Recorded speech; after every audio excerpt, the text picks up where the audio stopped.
Nəyəsə sübut etmək məcburiyyətində qalacaqsanmı? Yəni, bu ən son həddi idi. Mən heç bu mövzuya toxunmaq istəmirdim.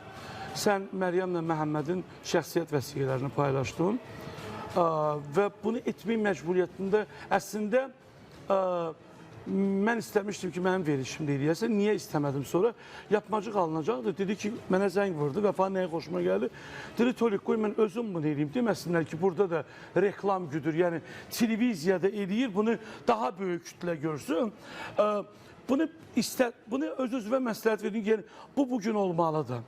Məcbur qaldım, Tolik. O bir ana üçün, bir qadın üçün çox utanc verici bir hərəkətdir. Allah heç kimi yəni onu etmək məcburiyyətində buraxmasın. Allah düşmənin də, nə bilim, o həyalısını, düşmənin də mərdini çıxarsın hər kəsin qabağına. Heç kəsə namərd, yəni evlada toxunacaq qədər düşmüş bir düşmən çıxartmasın heç kəsin qarşısına.